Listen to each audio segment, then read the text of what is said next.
Selamat datang teman-teman. Di video ini kita akan melanjutkan project kita. Nah, jadi untuk di video-video sebelumnya, scene-scene yang sudah dibuat teman-teman boleh dihapus saja. Scene-scene yang telah kita buat di video-video sebelumnya itu adalah untuk latihan dan bisa dihapus ya. Tapi kalau misalkan teman-teman pengen disimpan, boleh simpan aja. Nah, tapi di video ini dan seterusnya kita akan membuat scene yang nantinya akan dipakai untuk di gamenya ya. Oke, jadi scene yang pertama akan kita buat adalah player. Nah, player di video sebelumnya saya menunjukkan ke teman-teman saya menggunakan karakter body 2D ya. Oke, jadi seperti biasa jika teman-teman ingin membuat scene, kita milih dulu root node-nya. Di sini ada pilihannya, kita ke other node. Nah, kita cari di node 2D. Nah, kemarin kita menggunakan ini karakter body 2D. Tapi sekarang kita akan menggunakan area 2D. Kenapa demikian? Jadi untuk setiap node itu memiliki kegunaannya masing-masing. Tetapi terkadang ada node yang mirip tapi dia mempunyai banyak atau lebih sedikit fungsi. Seperti ini. Seperti karakter body 2 dimensi, dia bisa mendeteksi area atau body lain yang masuk ke areanya. Tapi area juga bisa mendeteksi ketika ada area lain atau body yang memasuki areanya. Nah, karena ini juga di dalam satu kategori, karakter body ini tuh memiliki lebih banyak function atau kegunaan lah istilahnya. Tapi karena di player kita itu kita hanya membutuhkan gerak dan mendeteksi ketika musuh masuk ke area player, maka kita akan menggunakan area 2 dimensi. Karena lebih baik kita menggunakan node sesuai peruntukannya, seperti itu. Kalau karakter body 2 dimensi itu sama, bisa juga mendeteksi musuh masuk ke areanya. Cuman karakter node 2D memiliki fungsi-fungsi lain yang sebenarnya kita nggak akan pakai ya. Jadi kita menggunakan area 2D seperti itu. Nah, ini kita rename saja jadi player. Nah, scene-nya kita save ya, jadi player.tscn. Nah, ini sama akan komplain, dia membutuhkan shape. Maka kita akan kasih collision shape 2D. Nah, sebelum dilanjut, kita menambahkan sprite terlebih dahulu. Nah, jadi untuk sprite ada dua pilihannya sebenarnya di sini. Ada sprite 2D, ada animated sprite 2D. Bedanya apa? Nah, sprite 2D ini tuh lebih general. Fungsinya tuh ya lebih general, tidak spesifik. Kalau yang animated sprite 2D ini lebih spesifik. Nah, kapan untuk memakai sprite 2D? Kapan untuk memakai animated sprite 2D? Sebenarnya animated sprite 2D itu bukan berarti dia nggak bisa dianimasi ya. Tapi ya tadi balik lagi ke poin pertama, dia itu memang lebih general. Kegunaannya tuh lebih tidak dikhususkan. Dan kalau misalkan kebutuhan sprite-nya itu lebih banyak, saya sarankan menggunakan sprite 2 dimensi. Tapi kalau misalkan spesifik ya ini membuat animasi aja, Kang. Nah, ini menggunakan animated sprite 2D. Karena ini paling enak kalau dipakai buat menganimasi yang simple. Seperti itu. Oke, oleh karena itu kita pakai saja yang ini. Dan kita akan menggunakan sprite dari sini. Ini untuk asetnya, teman-teman bisa cari sendiri kalau ingin dibedakan. Tapi kalau misalkan pengen disamakan boleh. Ini saya sediakan link downloadnya di deskripsi. Teman-teman boleh cek aja. Oke, ke animated sprite 2D, sprite frame, new sprite frame, diklik aja. Nah, di sini akan muncul di sini sprite frame tab-nya ya. Kita akan bikin dua animasi. Yang pertama tuh up, yang kedua ya, walk. Untuk up kita drag saja yang up 1 dan up 2 ini. Dan untuk walk sama, kita drag seperti itu. Kita save. Nah, ini sudah bisa dianimasi ya, seperti itu. Nah, sekarang kita akan menambahkan collision shape-nya. Nah, untuk karena ini karakternya kurang lebih lonjong, kita akan menggunakan capsule shape ya. Ditarik saja seperti itu. Ini ditarik ke bawah layernya biar kelihatan. Nah, ini untuk konfigurasi scene dan node-node untuk scene player ya. Sekarang kita akan menambahkan script untuk player ini. Ke sini, klik add script untuk namanya sama player.gd. Untuk templatenya pilih yang empty ya, biar nantinya pas di create ininya masih kosong seperti itu. Nah, jadi di video sebelumnya saya perkenalkan teman-teman pada dua virtual function ya. Ada ready dan ada proses.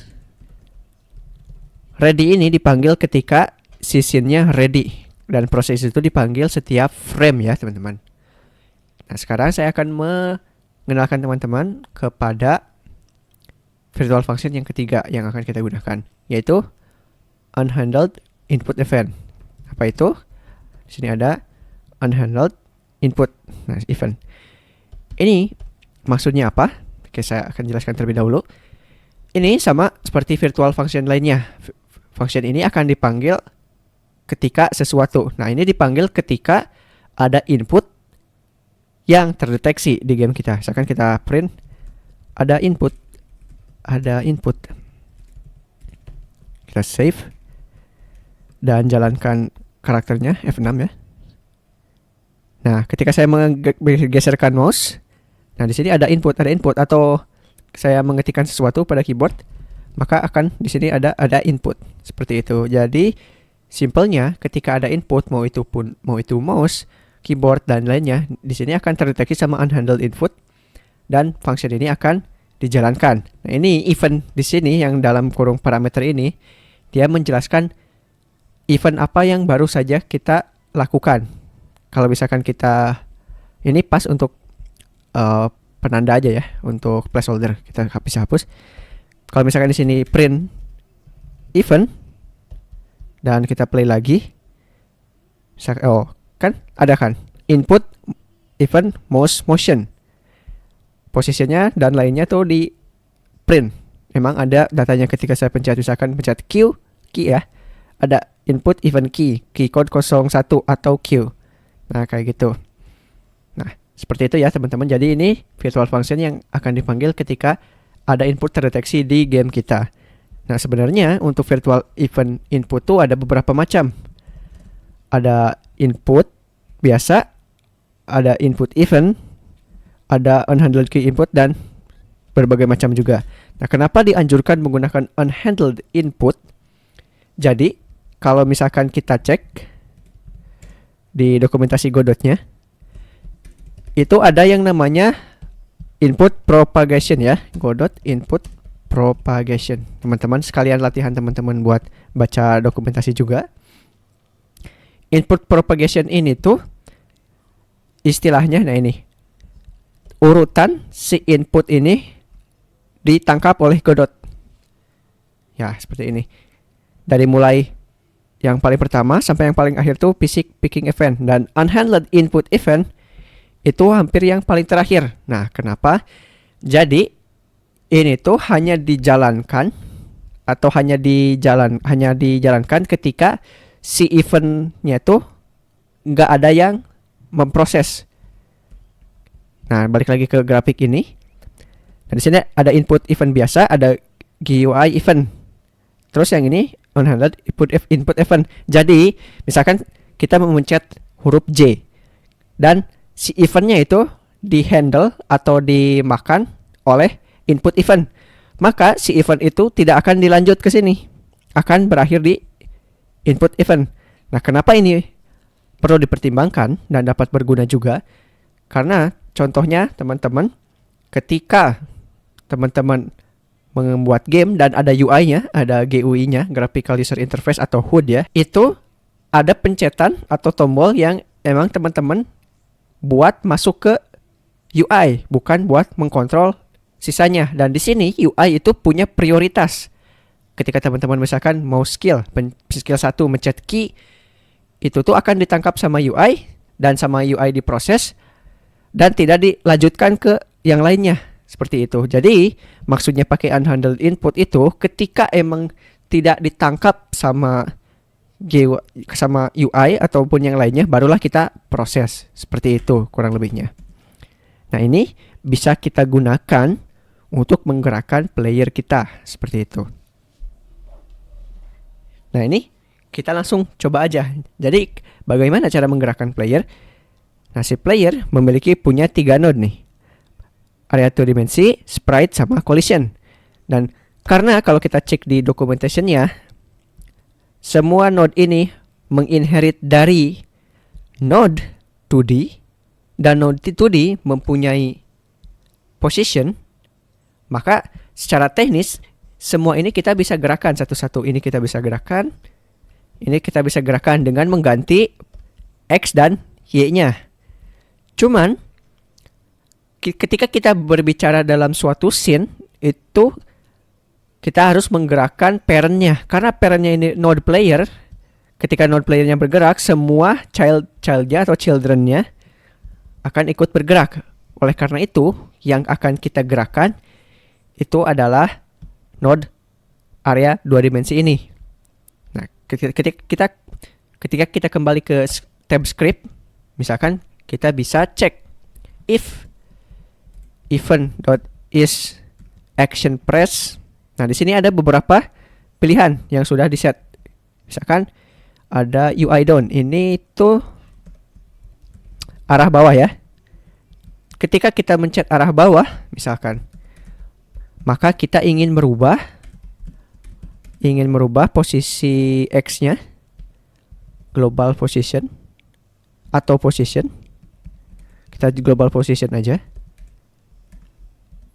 .x. Oh, bukan, salah ya. X y plus sama dengan 1. Kita jalankan dan saya akan mencet bawah. Dan player kita bergerak ya ke bawah tuh. Seperti itu. Bergerak ke bawah. Pelan-pelan karena cuman ditambah dengan 1. Nah, ini adalah fungsi dasar dari si handle event ini. Nah, ketika teman-teman misalkan gimana caranya untuk menggerakkan node lain dan bukan player atau area 2 dimensi ini. Jadi di si script ini tuh melihat rangkaian tree scene ini tuh secara hierarki. Jadi kalau misalkan kita tidak menggunakan sesuatu global position, berarti dia tuh mereferensikan dirinya sendiri. Seperti ini, self.global position. Tapi self-nya itu tidak dituliskan secara eksplisit. Berarti mengatur global position dia sendiri. Kalau misalkan ingin mengatur node lainnya, itu node-nya harus dipilih dulu. Cara tersimpelnya itu menggunakan $ seperti ini. Animated sprite 2D titik global position. Nah, kalau ini kita menggerakkan global position punyanya animated sprite 2D. Nah, untuk mengeceknya teman-teman bisa ke debug sini, terus checklist visible collision shape. Ketika di save dan di play scene-nya, ketika saya mencet bawah, yang bergerak itu cuman sprite-nya dan nggak sama collision-nya. Seperti itu. Tapi balik lagi ke point saya, kita akan menggerakkan seluruhnya. Ini untuk mencontohkan saja. Nanti ada beberapa cara alternatif untuk mendapatkan referensi ke node lain. Tapi ini yang paling simple adalah menggunakan ini. Dan ini sesuai namanya ya. Kalau misalkan kita ini ngasih namanya sprite, maka di $ sininya harus tetap sprite juga. Ya, seperti itu. Oke.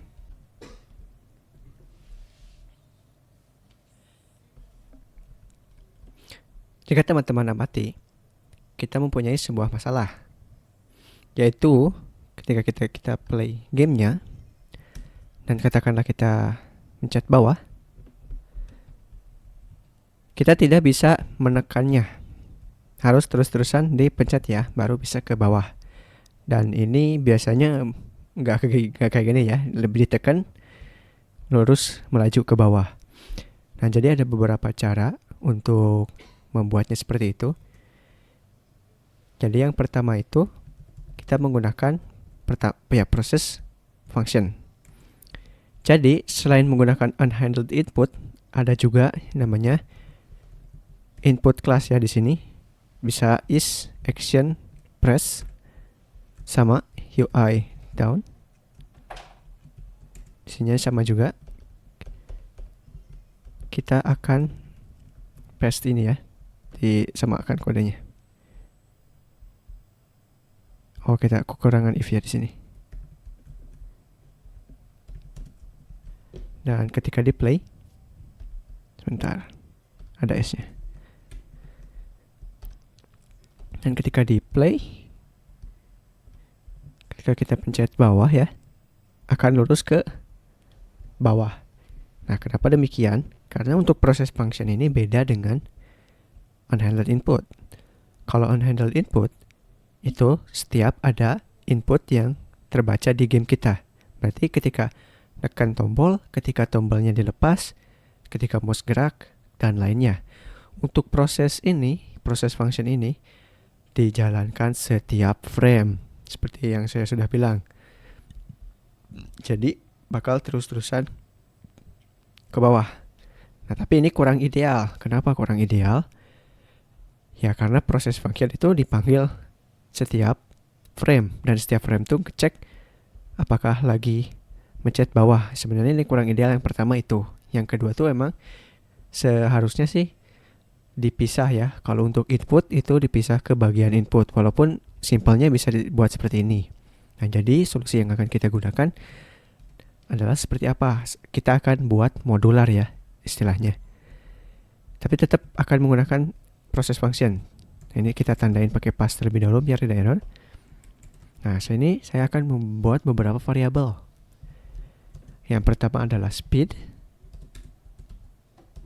Teacher ya. 100. Terus di sini kita bisa tambah down.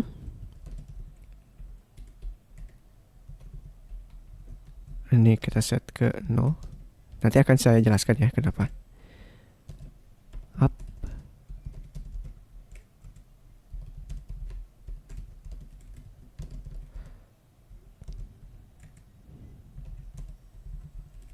Right.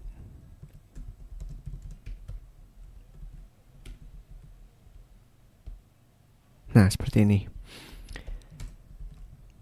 Nah, untuk speed ini untuk basis kecepatan kita. Nah, untuk down, up, left, sama right ini buat apa? Nah, jadi ketika kita mencet UI down, ini kita nggak merubah posisinya, tapi merubah up menjadi 1.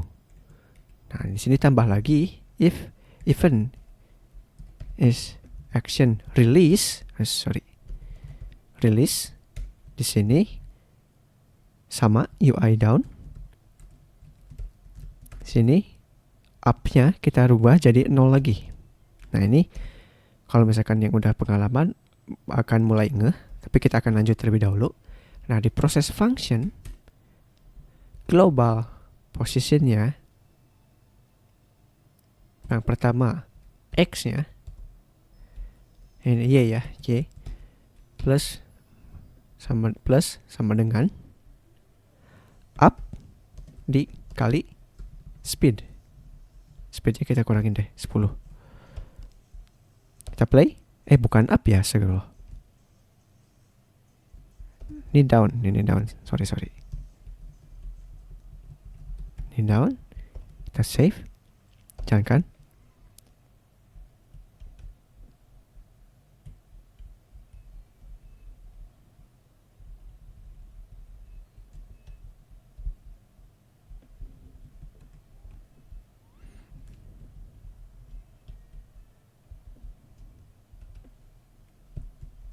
Oke, jadi ada kesalahan teman-teman. Ini belum diganti jadi down.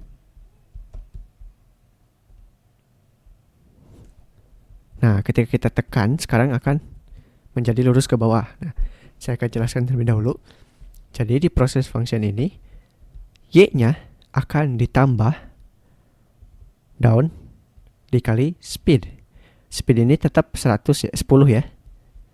Dan down ini kalau kita belum pijit UI down 0 kali 10 0. Tapi ketika kita pencet UI down, si down ini kita jadi 1 kali 10 10. Maka setiap frame-nya Y-nya itu 1 dikali 10. Nah, ini kita ulang untuk semuanya. Untuk semuanya. Yang ini berarti UI up. Yang ini UI down. bukan, tetap UI up ya. Cuman di sininya jadi up, sini jadi up. Nah untuk yang up, Y-nya kita minus karena ya ke atas digodot, Y-nya jadi minus up kali speed. Nah untuk yang Y-nya kita lakukan yang sama, maksud saya X ya, kita lakukan yang sama. UI right, berarti right, dan ini sama right. UI right, kita paste lagi di sini. Ini UI left, ini left, ini UI left, ini left. Nah ininya sama, global position .x berarti right karena positifnya ke kanan, kali speed global position x ke kirinya negatif, left kali speed. Nah, ketika kita play sekarang harusnya sudah bisa ya, kiri kanan atas bawah seperti ini, dan bisa diagonal juga seperti itu. Nah jadi saya jelasin sekali lagi. Di proses function kita ada beberapa baris ini. Yang pertama ini, global position Y-nya akan ditambah dengan down kali speed. Down ini akan 0 jika kita belum memencet down. Ketika kita memencet down, ini jadi 1 kali speed 10 akan ditambah 10 setiap frame. Kalau kita lepas tombolnya yang release ini akan diset jadi 0, maka 0 kali speed 0 dan dia akan berhenti bergerak. Dan konsepnya di-apply ke semua posisi. Nah, jadi kalau misalkan Y ini downnya positif dan right ini positif, maka akan diagonal secara otomatis seperti itu ya. Nah ini kenapa pakai speed, jadi kita bisa langsung rubah di sini. Kalau misalkan 50, nah ini akan terubah semua. Dan ketika kita play ini akan jadi lebih cepat. Lebih cepat ya. Nah, sekalian juga saya mau mengenalkan dengan namanya decoration ya. Yang pertama itu ada decoration sini atau annotation ya, annotation export. Jadi kalau annotation export ini ketika cek di teman-teman di player, speednya bisa diganti di sini. Misalkan kita cek ganti jadi 10. Nah lebih lambat kan, kita ganti jadi 50. Lebih cepat. Lebih cepat kayak gitu. Nah seperti itu ya untuk movement. Jadi di video ini kita belajar dua hal. Yang pertama tuh tentang pemilihan node yang sesuai kebutuhan. Yang kedua tentang virtual function baru yang unhandled input dan teman-temannya, input event dan lain-lain. Nah, kedua kita menggabungkan input event ini dengan proses. Ada cara menggunakan input event di proses, cuman kurang efektif. Jadi kita lakukan seperti ini. Nah ini sebenarnya masih bisa dioptimisasi, tapi biar lebih mudah dimengerti untuk teman-temannya, kita jabarkan seperti ini terlebih dahulu. Nah selanjutnya kita akan melengkapi sisanya. Kita akan kasih animasi yang sesuai dan lainnya. Untuk sampai sini kita cukupi dulu sampai sekian. Bye-bye.